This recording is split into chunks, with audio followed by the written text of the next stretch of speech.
Sindh online school class 6 मज़मून science बाब ॿियो सबक़ 8 इख़्तिसार चैप्टर रिव्यू ॾोहटनि ऐं ॾोहटियुनि खे सिंध ऑनलाइन स्कूल में भली कर। मां आहियां नाना आबिद।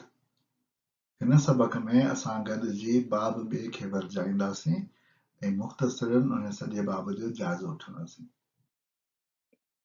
इंसान खे ऐं ॿियनि जानवरनि खे पंहिंजी बका लाइ या ज़िंदह रहण लाइ पंहिंजे पसगिरदाईअ सां या इर्द गिर्द जे माहौल सां हर वक़्तु तालुक़ में रहणो पवे थो। इन लाइ ज़रूरी थिए थो त जानदार पंहिंजे इर्द गिर्द जे माहौल खे हर वक़्तु सुञाणे सघे, परखे सघे, यानी उनजी इंफॉर्मेशन या मालूमात उन वटि हुजे ऐं उन मालूमात जे बुनियाद ते वक़्तसर तकिड़ो रद्द अमल करे सघे। उन माहौल जी मालूमात हासिल करण जा जेके ज़रिया इंसान वटि या जानवरनि वटि आहिनि उन्हनि खे हवास या सेंसिस चइबो आहे।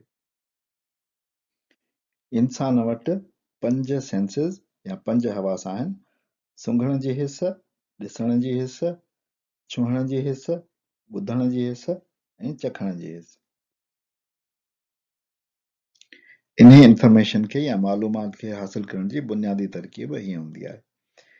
इंसान जे अंदरि या जानवरनि जे अंदरि तहरुक मालूम कंदड़ ख़ाबरू घरड़ा हूंदा आहिनि जेके मालूमात खे हासिल कंदा आहिनि ऐं हसास तंती घरड़ा हूंदा आहिनि जेके बरक़ी इशारनि जे ज़रिए दिमाग़ ताईं पहुचाईंदा आहिनि। तहरुक उहो बैरूनी या अंदरूनी शइ या अमल आहे जेको उज़वे या ओॾी ते असरअंदाज़ थिए थो ऐं जानदार खे रद्द अमल ते तहरीक ॾिए थो। ख़ाबरू उहे ख़ासि जीव घरड़ा या तंतुनि जूं पुछड़ियूं आहिनि जानदार खे तहरुक जी इतला या ख़बर ॾियनि था। इंसान वटि तमामु घणा ख़ाबरू हूंदा आहिनि। उहे 4 क़िस्मनि जा हूंदा आहिनि: कीमियाई, गर्माशवी, दॿाउ वारा ऐं रोशनी वारा। इहे ख़ाबरू करंघे वारी तंत जे मारिफत मरकज़ी तंती सिरिश्ते सां ॻंढियल हूंदा आहिनि जेके हितां पैदा थियल बरक़ी सिग्नल यानी ख़ाबरुनि खां पोइ जेको पैदा थींदो आहे बरक़ी सिग्नल या बरक़ी इशारा उन्हनि खे दिमाग़ ताईं पहुचाईंदा आहिनि ऐं दिमाग़ उन्हनि खे महसूस करे सम्झंदो आहे त माहौल में छा पियो थो थिए। इन्हनि ख़ाबरुनि ते या इन्हनि हिसनि ते ॿधल इंसान जा मख़सूस उज़वा आहिनि जीअं नक, अखियूं, चमड़ी, कन ऐं ज़बान। इहे सभु यानी अखियूं, चमड़ी, नक, ज़बान ऐं कन उहे सभु दिमाग़ सां ॻंढियल आहिनि ऐं तहरुक खे महसूस करे दिमाग़ ताईं पहुचाईंदा आहिनि। अख पहिरियों उज़वो आहे जंहिंखे असां ॾिसंदासीं। अख जी बनावट कुझु हीअं हूंदी आहे जो हुन में कोर्निया हूंदो आहे, सुराख हूंदो आहे, उन में बिलोर हूंदो आहे ऐं नज़र वारो परदो हूंदो आहे ऐं नज़र वारी तंत जे करे हितां पैदा थियल सिग्नल या हितां पैदा थियल तस्वीर जेका असांजी कोर्निया ते ठहंदी आहे उहा बरक़ी इशारनि में मुंतक़िल थींदी आहे ऐं उहा असांजे दिमाग़ ताईं पहुचंदी आहे। रोशनीअ खे महसूस कंदड़ ख़ाबरू परदे जे पुठियां हूंदा आहिनि जेके सुइयुनि जहिड़ा हूंदा आहिनि ऐं मख़रूती हूंदा आहिनि, रॉड शेप ऐं कोनिकल हूंदा आहिनि।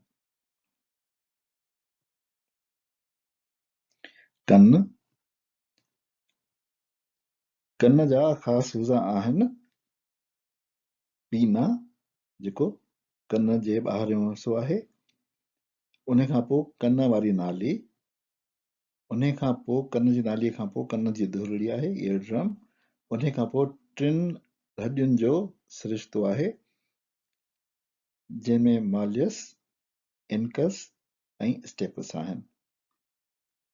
इन्हनि 3 हॾियुनि सां ॻंढियल आहे कॉक्लिया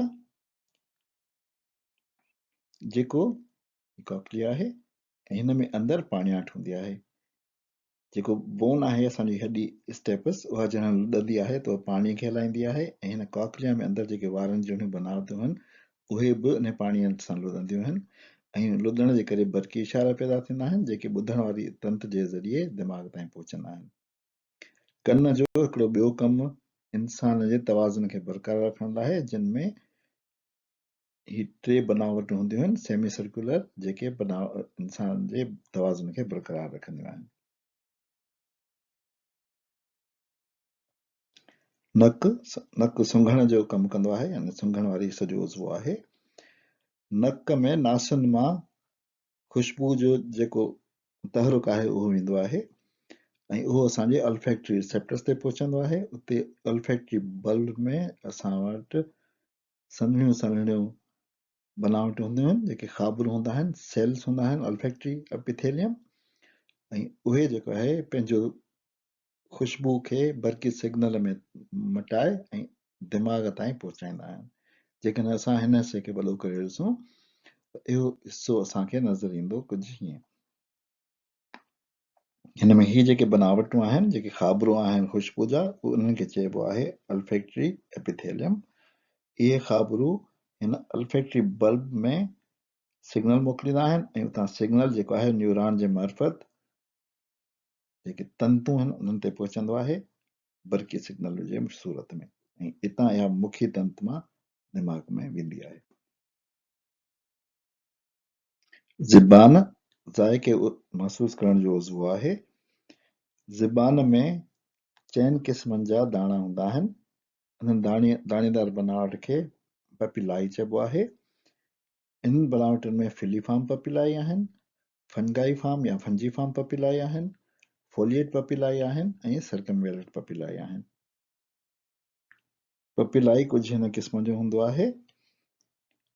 सवाइ फिलीफार्म पपिलाई जे ॿियनि टिनी पपिलाई में ज़ाइके वारियूं ॻोढ़ियूं हूंदियूं आहिनि, जंहिंखे टेस्ट बर्ड चइबो आहे। वरी चवां थो त फिलीफार्म पपिलाई में टेस्ट बर्ड्स कोन हूंदियूं आहिनि, बाक़ी ॿियनि टिनी में मौजूदु हूंदियूं आहिनि। टेस्ट बर्ड्स टेस्ट वारियूं ॻोढ़ियूं हूंदियूं आहिनि।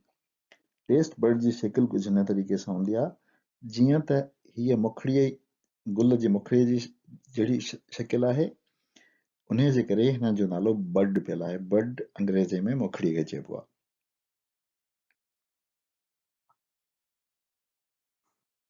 चमड़ी चमड़ीअ जा टे हिसा हूंदा आहिनि, मथियों तह यानी एपिडर्मिस, विची चमड़ी यानी डर्मस ऐं हेठीं चमड़ी हाइपोडर्मिस, जंहिंमें चर्ॿीअ जी बनावट हूंदी आहे ऐं उहा चमड़ीअ खे हॾनि सां या मांस सां ॻंढण जो कमु कंदी आहे। चमड़ीअ जा महसूस कंदड़ ख़ाबरू जेके आहिनि उहे चइनि क़िस्मनि जा आहिनि। पसिनियन कार्पसल यानी दॿाउ वारो सूर जेको आहे उहो महसूस कंदा आहिनि। नोसिसेप्टर्स जेके चुभंदड़ सूर महसूस कंदा आहिनि। माइसनर कार्पसल जेके हल्के छुहण वारो एहसास कंदा आहिनि, ऐं थर्मोसेप्टर्स जेके थधो या गरम या गर्मीपद महसूस कंदा आहिनि। तव्हां ॾिसंदो त थर्मोसेप्टर्स, माइसनर कार्पसल ऐं नोसिसेप्टर इहे चमड़ीअ जो ॿियो जेको तहत आहे डर्मस, उन जे सफ़ा मथे हिसे में हूंदा आहिनि, पर जेके पसीनियन कार्पसल या दॿाउ वारे सूर महसूस करण वारा ख़ाबरू आहिनि उहे उन जे तक़रीबन विच ते हूंदा आहिनि। इन ते असां ख़ैरनि सां ॿियो बाब पूरो कयो ऐं सबक़ पूरो कयो। नाना आबिद खे इजाज़त ॾियो ऐं यूट्यूब जो चैनल सब्सक्राइब कयो ऐं पंहिंजनि यारनि खे, दोस्तनि खे, मिटनि खे, माइटनि खे, क्लास फेलो खे ज़रूरु ॿुधायो। सिंध ऑनलाइन स्कूल में सुठा सुठा सबक़ मौजूदु आहिनि, जेके तव्हां पढ़ी ॾिसी इल्मु कराए सघो था। अल्लाह हाफ़िज़।